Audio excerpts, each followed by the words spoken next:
Buen día chicos y chicas, comenzamos hoy el repaso del primer parcial, la segunda parte. Como todos los años damos estas clases para el Centro de Estudiantes de Nuevo Espacio para que ustedes puedan ver qué es lo más importante de cada uno de los temas que entran para el primer parcial. Vamos a ir viendo cada uno de los temas, las cosas más importantes para que se puedan ir sacando las dudas. Vamos a comenzar con las características del tejido sanguíneo. Lo primero que tienen que saber del tejido sanguíneo es que es un tejido conectivo especializado y como todo tejido va a tener células y matriz extracelular. La sangre tiene algunas características diferentes con respecto a otros tejidos, ya que a las células las vamos a llamar elementoformes, porque no todo lo que está en la sangre son células. Por ejemplo, los glóbulos rojos que no tienen núcleo no se pueden dividir, por lo tanto por algunos autores no son realmente células, y las plaquetas, como vamos a ver más adelante, son fragmentos de una célula que está en la médula ósea, así que por eso a las células de la sangre las llamamos elementoformes o elementos figurados de la sangre. Y la matriz extracelular de la sangre es líquida, es diferente a otras matrices y se las denomina plasma. Dentro de los elementos formes vamos a encontrar a los glóbulos rojos, a los glóbulos blancos y las plaquetas. Lo que tienen que saber de los glóbulos blancos es que se clasifican en dos grandes grupos. Uno de los grupos se denomina agranulocitos porque contiene lisosomas que no son específicos, de ahí viene el nombre de agranulocitos, y el otro grupo se denomina granulocitos porque contiene lisosomas que son específicos. Dentro de los agranulocitos vamos a encontrar a dos células, una es el linfocito y otra es el monocito. Linfocito, hay muchos tipos de linfocitos diferentes, está el linfocito T, B, NK como principales protagonistas de este grupo, aunque después en inmunología van a ver que hay muchos tipos de linfocitos diferentes. Y también está el monocito, que como vimos en la clase anterior, se va a diferenciar en macrófagos en los diferentes tejidos y, por ejemplo, si va al hueso, va a formar la célula grande multinucleada, que es el osteoclasto. Dentro de los granulocitos vamos a tener a tres células, que son los neutrófilos, eosinófilos y basófilos. Dentro de la matriz extracelular, que sería el plasma, más del 99% del plasma es agua, y en el resto de los componentes vamos a encontrar proteínas disueltas como la albúmina, la principal protagonista dentro de las proteínas, y otros solutos como elementos sodio, potasio, diferentes elementos de la tabla periódica. Vamos a ver ahora las características de cada uno de los glóbulos blancos para que entiendan mejor cómo es esta clasificación. Dentro de los glóbulos blancos, como nombramos recién, tenemos los granulocitos, que también se los denomina polimorfonucleares. El nombre granulocitos es por la presencia de lisosomas específicos y el nombre de polimorfonuclear es por las características del núcleo. Tengan en cuenta que se llaman polimorfonucleares, por lo tanto, la cantidad de núcleos que tienen estas células es uno solo. Lo que tienen las células es un núcleo con varias formas, de ahí viene el nombre de polimorfonuclear. El nombre de estas células, ser neutrófilo, eosinófilo o basófilo, depende de la tinción de los gránulos. Hay una tinción que se usa generalmente para los frotis de sangre, que es May-Grunwald-Hiemsa, y con esa tinción los colores son muy parecidos a H y E. El neutrófilo tiene gránulos que no se van a colorear con esa tinción, por lo tanto la tinción de los gránulos es neutra. Como la tinción de los gránulos es neutra, a esta célula la llamamos neutrófilo. Con respecto al eosinófilo, como pueden ver en la imagen, los gránulos se tiñen intensamente acidófilos, por eso a esta célula se la llama eosinófilo. Y por último, con respecto al basófilo, fíjense que los gránulos se tiñen intensamente basófilos, por eso a la célula se la llama basófilo. Por lo tanto, tienen que mirar dos características. En el citoplasma, la presencia de gránulos y la tinción, y en el núcleo, la forma del núcleo. Por eso lo correcto es llamar a estas células granulocitos polimorfonucleares, neutrófilos, eosinófilos o basófilos. La función de cada una de estas células: el neutrófilo básicamente nos defiende contra infecciones bacterianas. Paciente que tenga una infección bacteriana va a tener aumentada la cantidad de neutrófilos. La cantidad de neutrófilos es aproximadamente el 60% de todos los glóbulos blancos.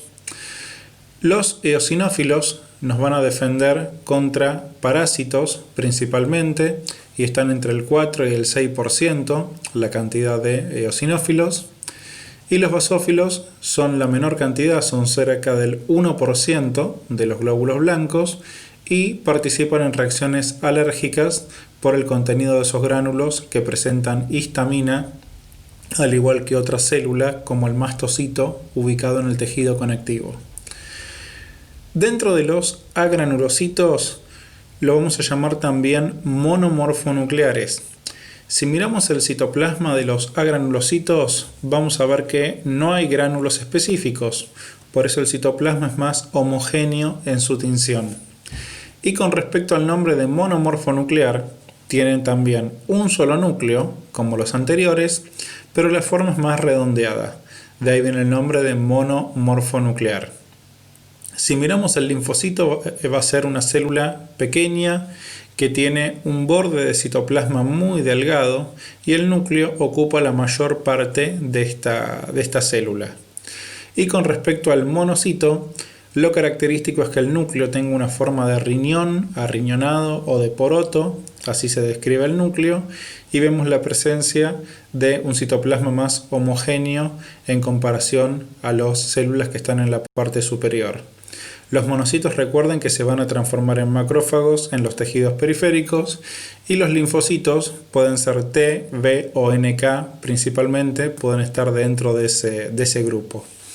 Los linfocitos van a ser las células que nos defienden de infecciones virales. Generalmente la cantidad de linfocitos está cerca del 30%, es la cantidad normal.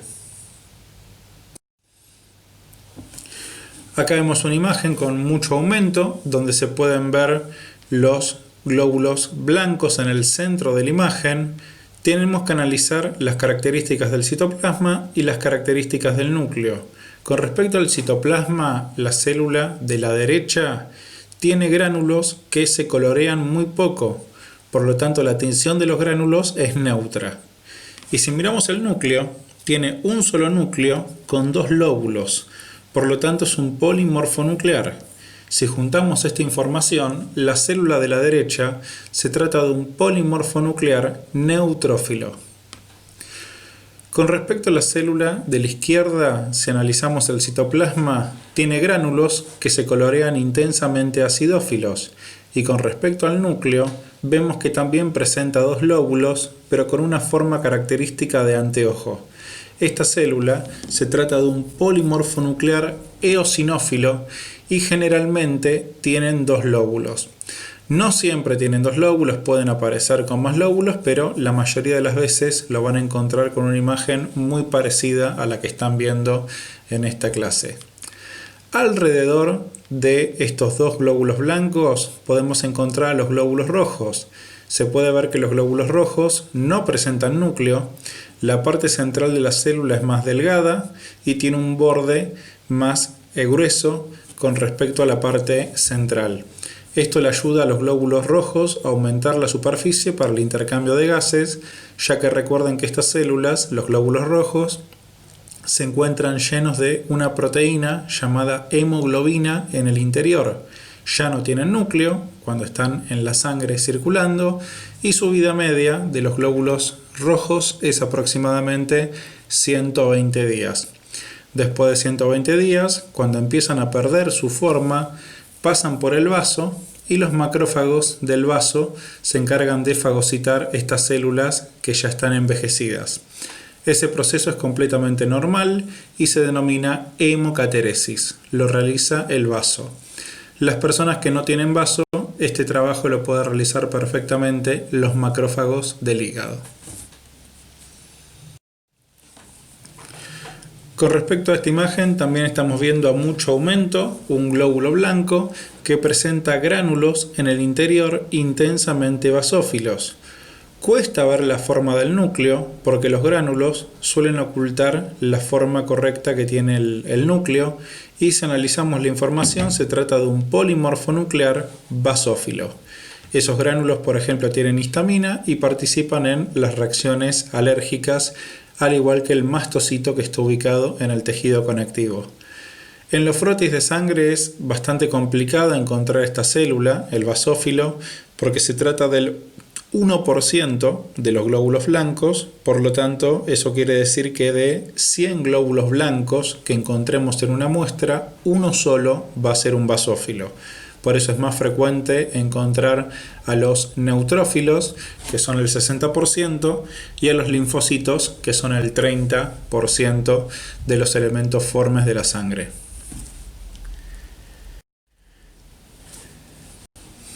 En esta imagen podemos ver una célula grande que está casi cerca de los 18 o 20 micrones de tamaño. El citoplasma no presenta gránulos específicos en el interior, por eso es un agranulocito, y el núcleo presenta forma de riñón o de poroto.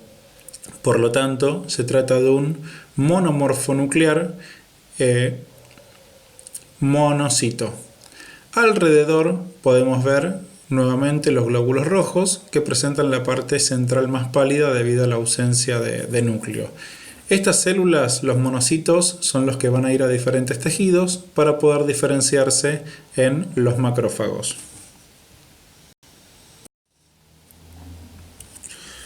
Con respecto a la sangre, también podemos encontrar otro tejido conectivo especializado que se encuentra dentro del hueso, que es la médula ósea. En la médula ósea vamos a encontrar en el interior del hueso, entre las trabéculas óseas.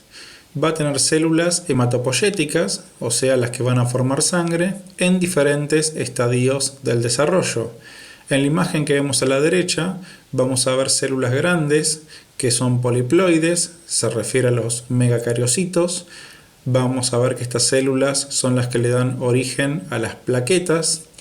Vemos también espacios alargados, que son los sinusoides.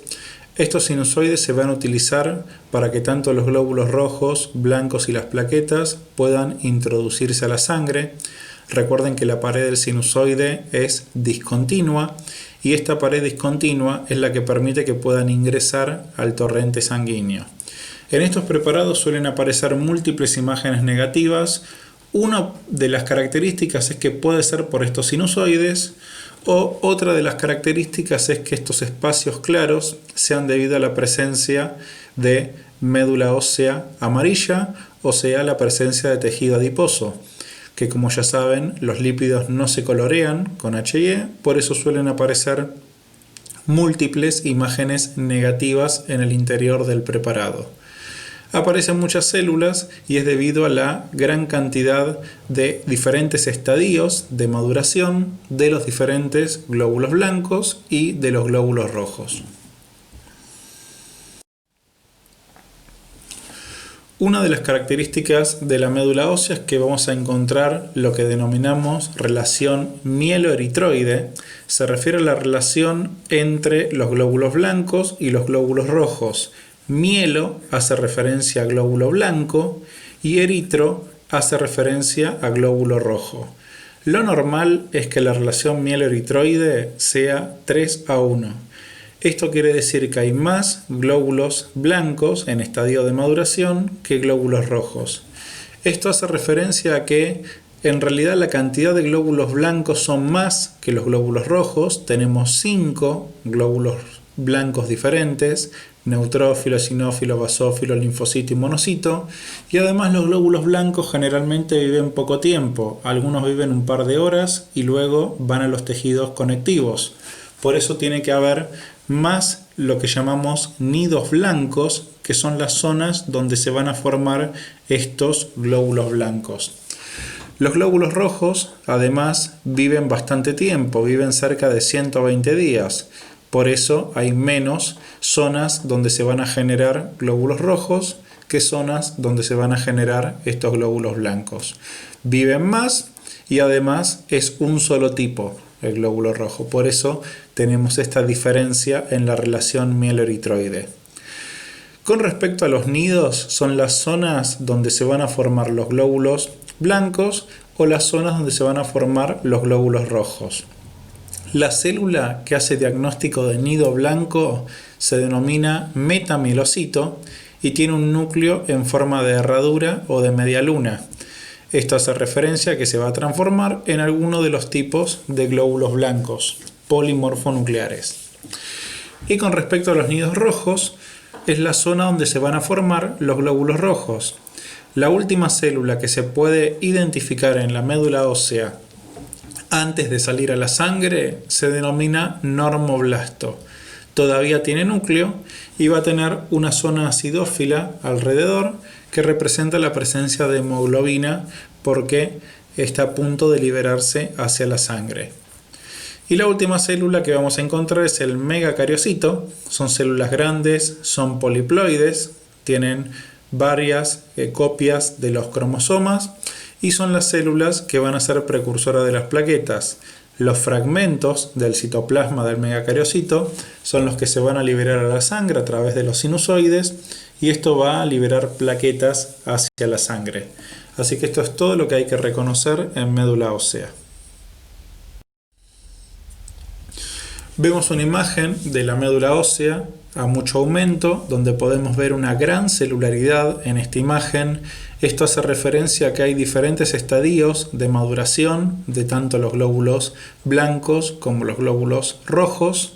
Podemos ver espacios en blanco, como nombramos al principio.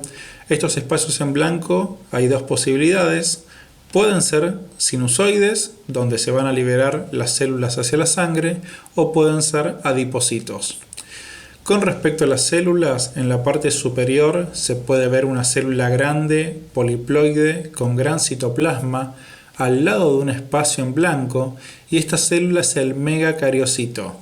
La característica del megacariocito, además de ser grande y poliploide, es que siempre se va a estar ubicando al lado de un sinusoide. Esto es porque cuando el citoplasma del megacariocito se fragmenta, puede liberar las plaquetas hacia la sangre. Dentro de la gran cantidad de células, justo en el centro de la imagen, se ve un núcleo bien redondeado y bien condensado con un citoplasma acidófilo alrededor. La célula que está justo en el centro de la imagen sería el normoblasto. Y un poquito más arriba aparece una célula en forma de media luna con un núcleo en forma de herradura y esto hace referencia al metamielocito, que sería el nido blanco. Así que esto es lo que tienen que identificar en el preparado de médula ósea. Pasamos a ver las características de la histología del tejido muscular. Con respecto al tejido muscular, lo primero que tienen que saber es cómo se va a clasificar para poder organizar mejor las imágenes en cada uno de los preparados. Hay dos grandes grupos de tejido muscular. Por un lado podemos encontrar el tejido muscular estriado y por el otro lado el músculo liso. La diferencia es la presencia o ausencia de sarcómeros. Cuando el tejido muscular presenta sus fibras organizadas en sarcómeros, se lo denomina estriado. En cambio, cuando el tejido muscular presenta sus proteínas no organizadas en sarcómeros, se lo denomina músculo liso. Las estrías es por la presencia de los sarcómeros. A su vez, este músculo estriado se puede dividir según su ubicación y vamos a encontrar tres posibilidades. Al músculo lo podemos llamar estriado esquelético, al músculo lo podemos llamar estriado visceral o al músculo lo podemos llamar estriado cardíaco. El esquelético y el visceral, cuando lo miramos al microscopio, se ve exactamente igual. No hay diferencias histológicas entre estos dos tejidos musculares. La única diferencia entre el esquelético y el visceral es la ubicación. El esquelético, como su nombre lo dice, va a estar unido a los huesos y se va a encargar del movimiento del esqueleto, del movimiento corporal y de los movimientos oculares. Obviamente que este músculo esquelético va a ser voluntario. Dentro del músculo estriado visceral vamos a encontrar que se ubica en vísceras internas como lengua, faringe, parte del diafragma y parte del esófago. También este es un músculo totalmente voluntario. Y el último músculo estriado va a ser el cardíaco. Este músculo es diferente porque obviamente solo lo encontramos en el corazón y además va a ser totalmente involuntario y va a estar manejado por el sistema nervioso autónomo. Con respecto al músculo liso, también va a ser un músculo involuntario y lo vamos a encontrar, como ya saben, en el interior de la pared de los órganos, como el intestino, como el aparato respiratorio. Lo vamos a encontrar en los vasos sanguíneos, todas las arteriolas, las arterias y las venas musculares tienen músculo en la pared. En la piel vamos a encontrar músculo, ya que hay músculo erector del pelo y es músculo liso, y músculos intrínsecos del ojo, como en el iris. Ahí vamos a encontrar también este tipo de tejido muscular. Con respecto a las características del músculo esquelético, a las células musculares también se las denomina fibras, y esto es porque pueden ser muy largas, van a tener casi la longitud del propio músculo. El músculo, por ejemplo, en el ser humano más largo es el sartorio, mide cerca de 45 centímetros, por lo tanto las células miden 45 centímetros. Por eso las células musculares también se las denomina fibra muscular, es exactamente lo mismo.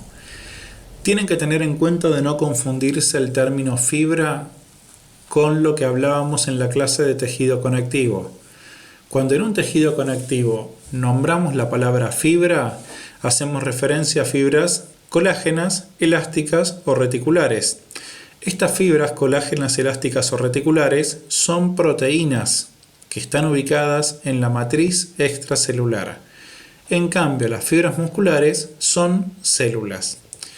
Estas células, que son muy alargadas, van a estar formadas por múltiples núcleos periféricos y van a estar ubicados por debajo de lo que llamamos sarcolema, que es la parte más externa de la célula muscular. Obviamente que va a presentar estriaciones, como dijimos recién. Estas estriaciones van a estar dadas por la presencia de sarcómeros. Se disponen en fascículos rodeadas por tejido conectivo, formando el perimicio y epimicio, ubicado en el tejido muscular. Va a estar muy vascularizado por la actividad metabólica que tiene este tejido y además va a estar inervado. Y va a estar ubicado, como ya saben, en los miembros y en el esqueleto. Acá vemos una imagen de los preparados que ven en la facultad para poder identificar el tejido muscular estriado. En este caso se trata de músculo estriado visceral, porque el preparado que ven en la universidad es el preparado de lengua. Para repasar características que vimos en la primera parte de este repaso, la lengua, como vemos en la imagen, va a estar recubierta por un epitelio plano estratificado. Eso es lo que vemos a la derecha de la imagen. Debajo de ese epitelio plano estratificado vamos a encontrar tejido conectivo laxo. Siempre debajo de todo epitelio hay conectivo laxo, y esto se debe a que el conectivo laxo tiene pocas fibras y mucha sustancia amorfa. Esta sustancia amorfa, recuerden que tiene mucha agua, y esto ayuda a la difusión. Por lo tanto, el tejido epitelial, que es avascular, se nutre siempre por un tejido conectivo laxo que tiene muchos vasos chiquititos, como capilares, como vénulas, que va a nutrir a este tejido epitelial. Y a la izquierda de la imagen aparecen los cortes de tejido muscular estriado visceral. Se pueden ver grupos de células formando fascículos en cortes transversales, y se pueden ver células muy alargadas con múltiples núcleos periféricos, por ejemplo en la parte superior y en la parte media, donde podemos reconocer que son células muy alargadas y se trata de fibras musculares. Si vemos el tejido muscular estriado con mucho aumento, podemos reconocer que las células son alargadas. En esta imagen tenemos 3 células musculares o 3 fibras musculares. Una está a la izquierda, otra está en el medio y otra está a la derecha.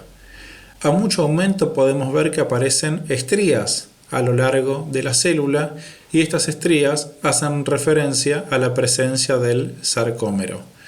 Podemos ver un núcleo en la parte central más grande. Ese núcleo pertenece a la célula muscular y el núcleo más pequeño, más alargado, pertenece a un capilar. Podemos ver en la parte superior e inferior 3 glóbulos rojos en fila que están pasando a lo largo de este capilar.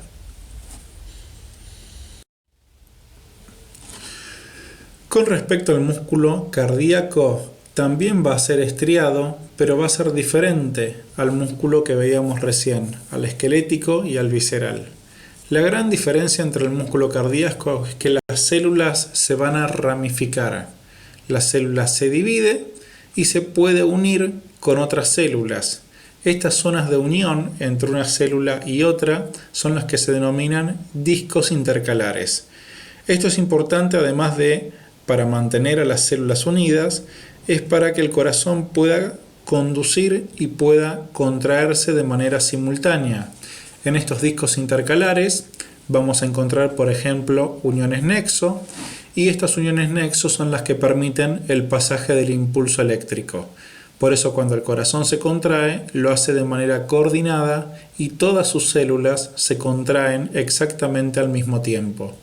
Como trabajan en conjunto, estas células musculares se denomina que trabajan en forma de sincicio. Todas las células se contraen para poder expulsar la sangre que tienen en el interior.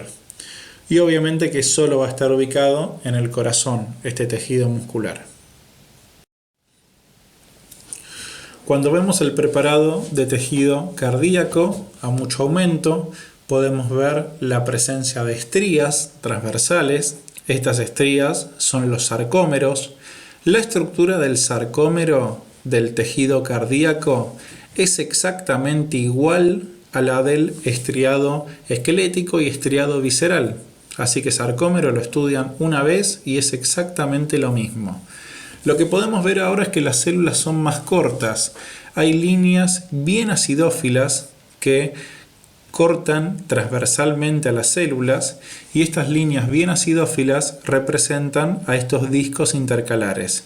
Cuando una célula termina, hay un disco intercalar y después empieza otra célula. Estos discos son los que permiten que el impulso eléctrico pueda pasar de una célula hacia la otra.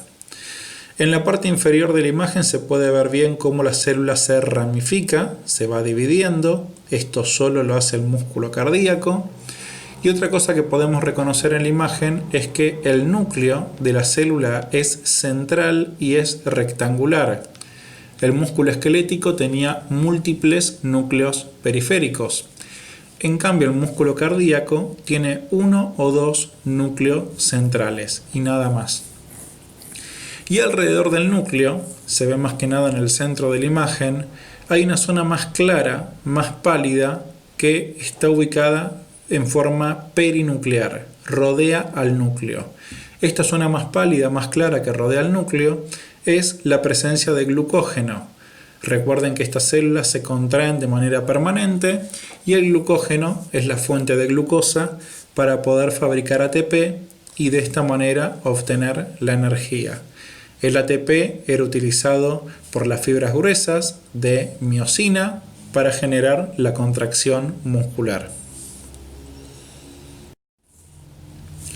Y por último, dentro del tejido muscular encontramos al músculo liso. Este músculo liso presenta actina y presenta miosina, presenta las mismas proteínas que los músculos anteriores, pero estas proteínas no forman sarcómeros. Al no formar sarcómeros, no presenta estrías y por eso se lo llama músculo liso. La célula va a ser alargada y va a tener un único núcleo y central de cromatina laxa que se describe en forma de cigarro o habano porque el núcleo es alargado.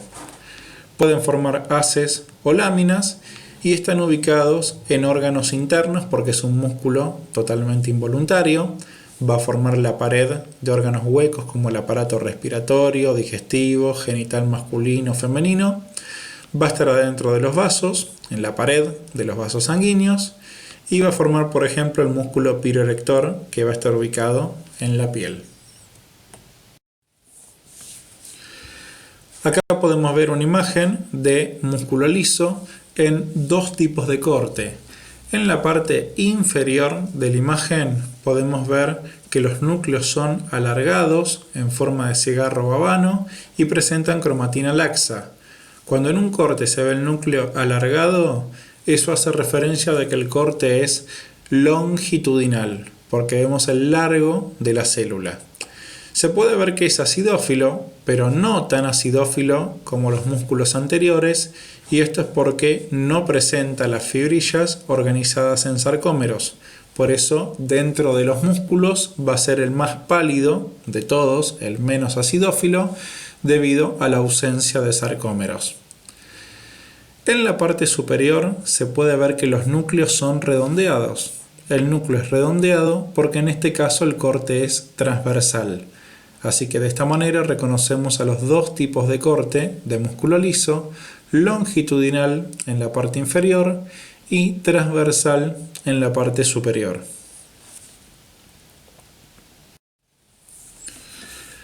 Acá les puse un cuadrito para que vean las principales diferencias entre los tres tipos de músculo, el esquelético y visceral, que es igual, el cardíaco y el liso.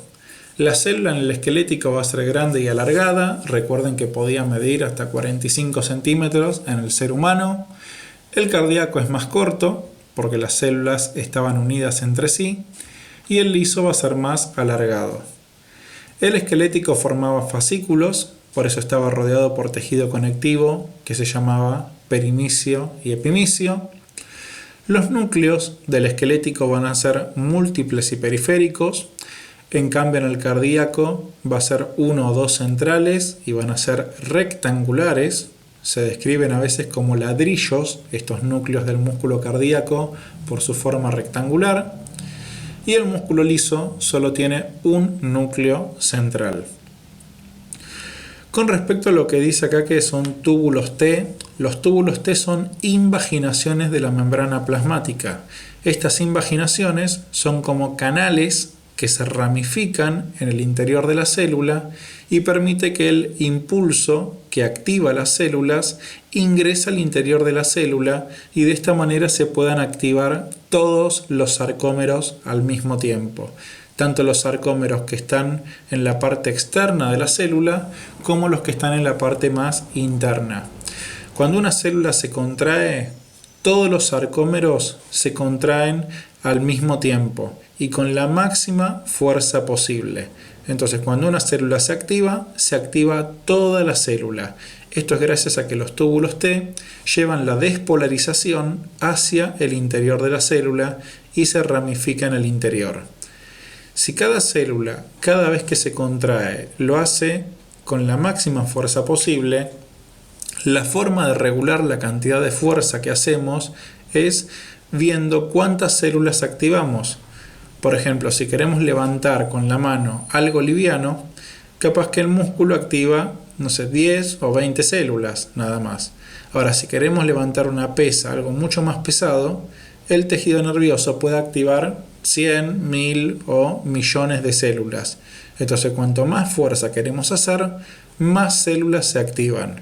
Pero cada vez que una célula se activa, se contrae con el máximo de fuerza posible. Así funciona el músculo esquelético.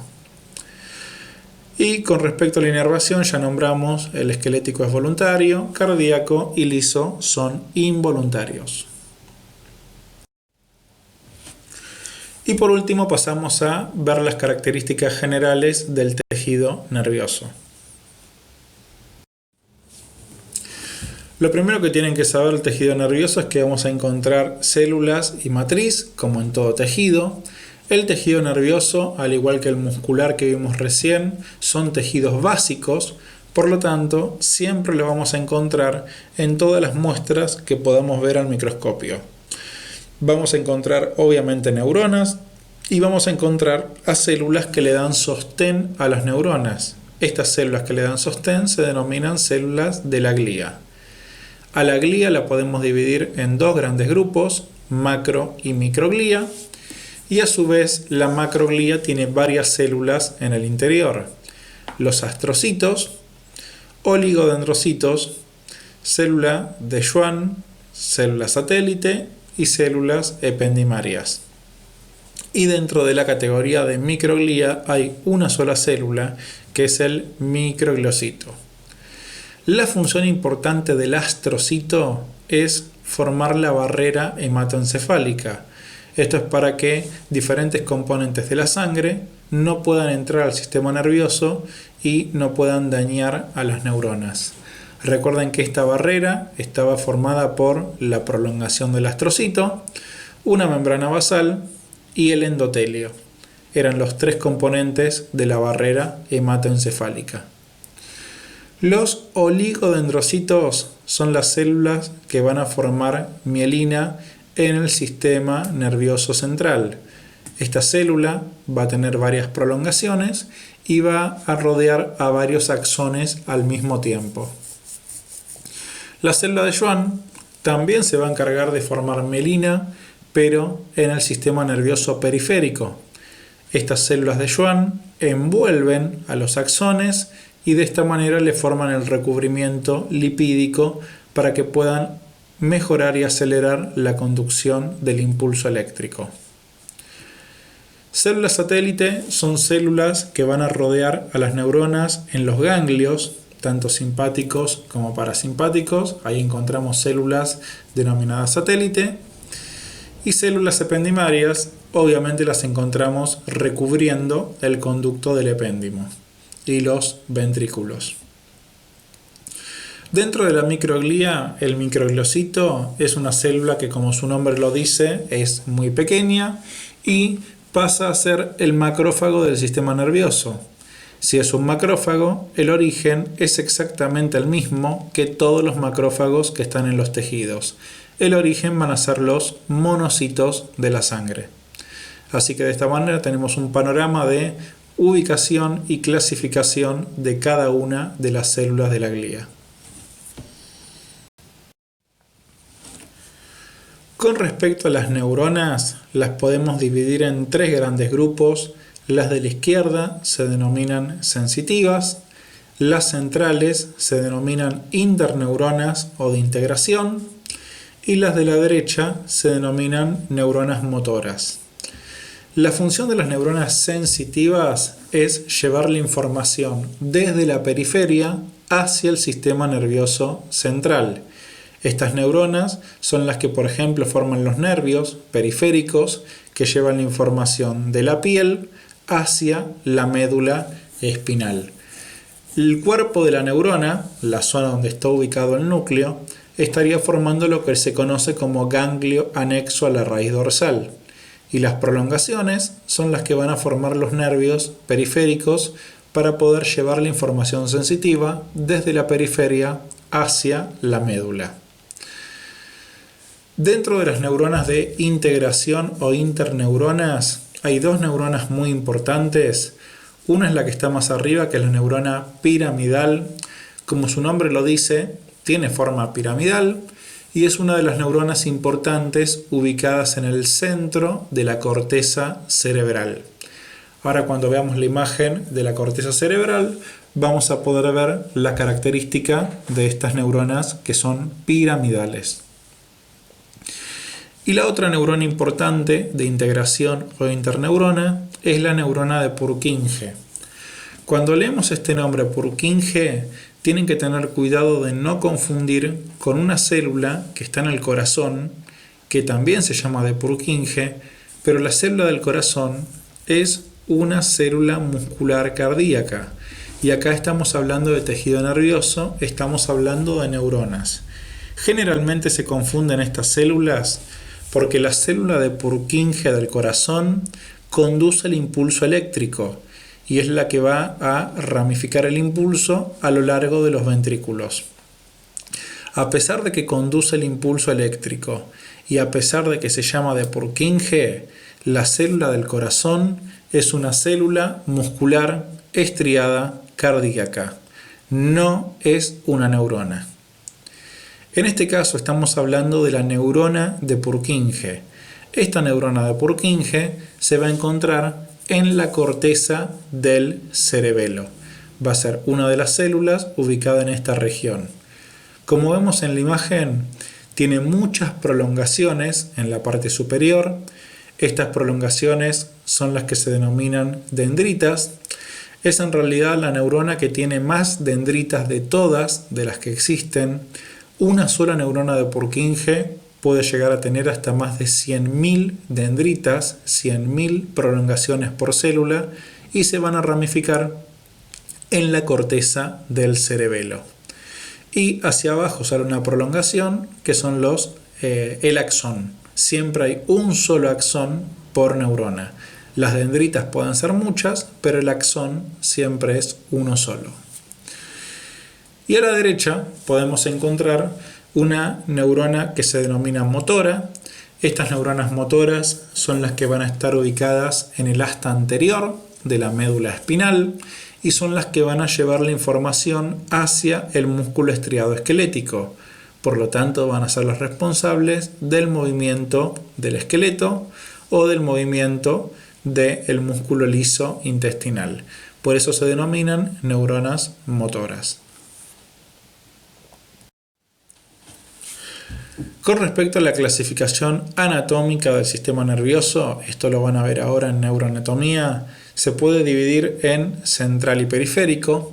La diferencia entre ser sistema nervioso central o ser sistema nervioso periférico es atravesar el hueso.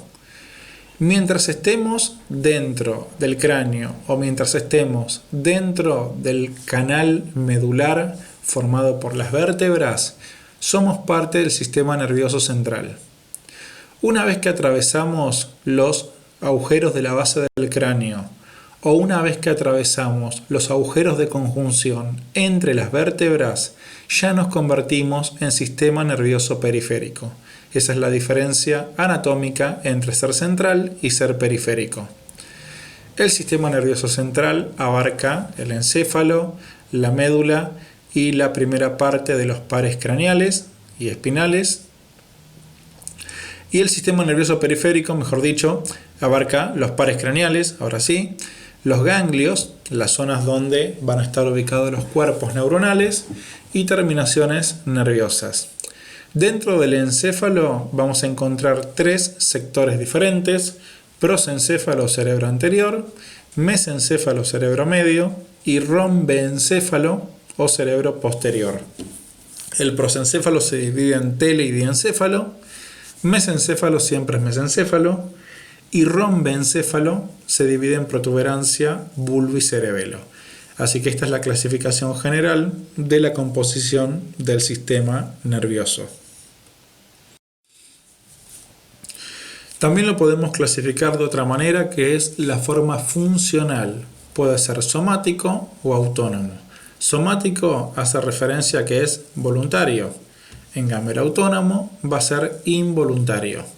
Dentro del autónomo podemos encontrar el sistema nervioso simpático, cuyos nervios salen de la base del cráneo o salen a nivel sacro. Puede ser parasimpático, que va a estar ubicado a nivel, no al revés, el cráneo o sacro va a ser parasimpático y el simpático va a estar a lo largo de la columna vertebral. Esto lo van a ver ahora en neuroanatomía. Y el sistema nervioso entédico hace referencia a las neuronas que están ubicadas en la pared intestinal. Con respecto a la ubicación de lo que llamamos sustancia gris y sustancia blanca, tanto en el cerebro como en el cerebelo, la sustancia gris es periférica y la sustancia blanca es central. Se denomina gris o blanca por la presencia o ausencia de cuerpos neuronales. Si encontramos el cuerpo o soma de la neurona, eso va a ser sustancia gris. Y si no encontramos los cuerpos neuronales, a eso se le va a llamar sustancia blanca. Tienen que tener presente que la sustancia blanca no tiene cuerpos neuronales, pero va a tener núcleos. Estos núcleos van a ser las células de la glía. Así que no es que la sustancia blanca no tiene núcleos, eso está mal decir eso, sino que no va a tener núcleos de neuronas. También podemos encontrar lo que se denomina neuropilo. Neuropilo son las prolongaciones de las neuronas en la sustancia gris. O sea que hay zonas donde hay solo prolongaciones muy delgadas, o sea, dendritas o axones, y esto es lo que se le denomina neuropilo. O sea que es la zona donde no están los somas neuronales en la sustancia gris. Con respecto a las células, acá encontramos un esquema para poder identificar la forma de los núcleos, básicamente. Los dibujitos es lo que vemos en la parte superior, pero cuando miramos al microscopio no podemos ver todas las prolongaciones que tienen estas células, por eso se identifican mejor con la forma nuclear. La neurona, en forma característica, tiene un núcleo grande, redondo, central, de cromatina laxa, y tiene un nucleolo muy evidente en la parte central. Esto se debe a que la neurona está fabricando muchas proteínas, como los neurotransmisores, y por eso tiene que tener cromatina laxa, nucleolo evidente, y obviamente el citoplasma va a ser muy basófilo de las neuronas por la presencia de REG, retículo endoplasmático rugoso. Este retículo endoplasmático rugoso en las neuronas no se llama REG, sino que se conoce como sustancia de Nissl. Por eso hay una tinción que se llama técnica de Nissl, que es la que colorea el retículo endoplasmático ubicado en el citoplasma. Así que la neurona se la va a ver con núcleo de cromatina laxa, núcleo evidente y citoplasma basófilo. Y luego tenemos la imagen de los otros núcleos de los astrocitos, que son redondeados de cromatina laxa, oligodendrocito, que es redondeado de cromatina densa, y el microgliocito, que es núcleo un poco más alargado y se describe en forma de coma. Así se dice que es el núcleo del microgliocito. Clásicamente en las clases decimos que el núcleo de la neurona tiene forma de ojo de búho y es una forma de tratar de identificar el ojo de búho en el búho para ver bien cómo es la forma del núcleo de estas células. Así que dentro de todo es bastante parecido. Y por último vemos las imágenes de cerebro, cerebelo y médula espinal. En la corteza cerebral, como vemos en la imagen, toda la zona periférica va a tener una gran cantidad de núcleos y es porque es sustancia gris. Y la sustancia gris presenta los núcleos de las neuronas. La parte más inferior solo tiene prolongaciones y en ese sector es donde comienza la sustancia blanca. Lo que tienen que saber de la corteza cerebral es que tiene diferentes zonas. En esta imagen podemos ver las diferentes regiones que tiene la corteza del cerebro. Tienes una zona de neuronas que se llama capa molecular, la segunda se llama capa granulosa externa, la tercera se llama piramidal pequeña o piramidal externa, la cuarta, la granulosa interna, la quinta, piramidales grandes o piramidal interna, y la sexta capa de neuronas se llama multiforme o fusiforme. Después de la última capa ya empieza la sustancia blanca. Así que son las 6 zonas que se pueden identificar en la corteza del cerebro. Si vamos a la quinta zona de piramidales grandes, podemos encontrar esto. Imagen con seco fuerte de la zona piramidal. podemos ver que acá aparecen las neuronas que nombramos en el esquema, donde estaban los diferentes tipos de neuronas, que tenían forma piramidal y se encontraban en la corteza del cerebro. Así que en la imagen se puede ver perfectamente que hay neuronas con forma piramidal en la corteza cerebral. Cerebelo. El cerebelo, como ven en la imagen de la izquierda, tiene muchos pliegues y muchas circunvoluciones, al igual que el cerebro. Estos pliegues que presenta tanto el cerebro como el cerebelo es para poder aumentar la superficie y podamos meter más neuronas en menor espacio. Recuerden que la parte periférica es sustancia gris, hay cuerpos neuronales. Por eso hay tantos pliegues, surcos y circunvoluciones, tanto en cerebro como en cerebelo. El nombre cerebelo se lo pusieron los griegos debido a que en griego significa cerebro chiquito, que es la forma como se puede representar este cerebelo. Estos pliegues, surcos y circunvoluciones lo que hacen es aumentar la superficie. Por ejemplo, el cerebro tiene una superficie de más de 2 metros cuadrados y el cerebelo tiene una superficie de medio metro cuadrado. Esto es en un espacio muy reducido como la cavidad craneal. Y a la derecha podemos encontrar las zonas de la corteza del cerebelo. Tiene 3 zonas, una capa que se llama molecular, que es la parte superior, una parte media, donde están las neuronas de Purkinje, y una parte muy celular con muchos núcleos bien redondos que se llama capa granular. Las neuronas se llaman neuronas grano, de ahí viene el nombre de capa granular.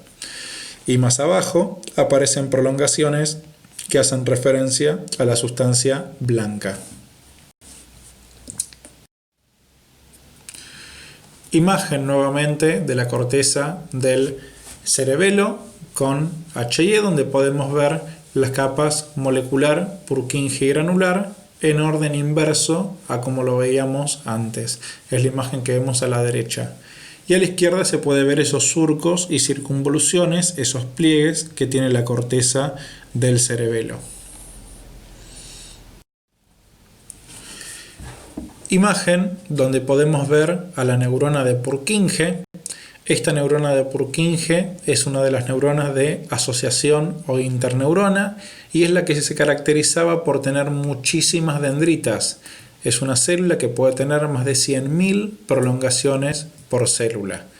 Vemos el cuerpo de la célula y vemos una prolongación que es el axón en la parte inferior. Así que así se puede reconocer a las neuronas de Purkinje.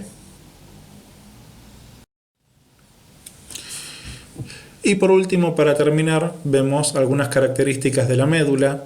La médula es diferente al cerebro y cerebelo porque la ubicación de la sustancia gris y blanca es totalmente inversa. En la médula, los cuerpos neuronales, o sea, la sustancia gris, es central y tiene forma de mariposa. En cambio, las prolongaciones de las neuronas son periféricas y forman la sustancia blanca. Se puede ver el asta anterior en la parte inferior de la imagen y el asta posterior, que es sensitiva, en la parte superior. El centro de la médula tiene un orificio, que es el conducto del epéndimo, recubierto por células de la glía, que son los ependimocitos, y a través de este conducto es por donde circula el líquido cefalorraquídeo. Si vamos al asta anterior, podemos ver a las neuronas motoras o alfa-motoneuronas. Estas motoneuronas son las que tienen muchas prolongaciones y son las que terminan en el músculo estriado esquelético. Así que acá podemos ver a la neurona con muchas prolongaciones ubicada en el asta anterior de la médula espinal. Y acá nuevamente la misma neurona, la anterior, era una técnica llamada de Cajal, donde se pueden ver las prolongaciones. En cambio acá se puede ver perfectamente la sustancia de Nissl y la técnica se llama de Nissl. El citoplasma es intensamente basófilo debido a la presencia de abundante retículo endoplasmático rugoso. Y lo último, para terminar, vemos las características de un nervio periférico. En un nervio periférico, recuerden que no van a haber núcleos de neuronas, porque los núcleos están ubicados o en el sistema nervioso central o en los ganglios. Esa es la ubicación de los núcleos. Lo que vemos en un nervio periférico son los axones envueltos por mielina y envueltos por tejido conectivo. Los núcleos alargados que se ven en la imagen, la mayoría de estos núcleos representan a las células de Schwann. Estas células de Schwann son las que forman la vaina de mielina que rodean a los axones en el sistema nervioso periférico. La misma función tienen las células que son los oligodendrocitos, pero en el central. En este caso, al ser un nervio, estamos seguros de que se trata de células de Schwann. No hay núcleos de neurona porque recuerden que están ubicados en el sistema nervioso central o en los ganglios ubicados cerca de la columna vertebral. Y bueno, con esto terminamos esta clase de repaso. Espero que les haya sido útil para aclarar algunos temas y muchas gracias a los chicos del Centro de Estudiantes por permitirme explicarle todos estos temas y se puedan sacar las dudas. Muchas gracias y suerte en los exámenes.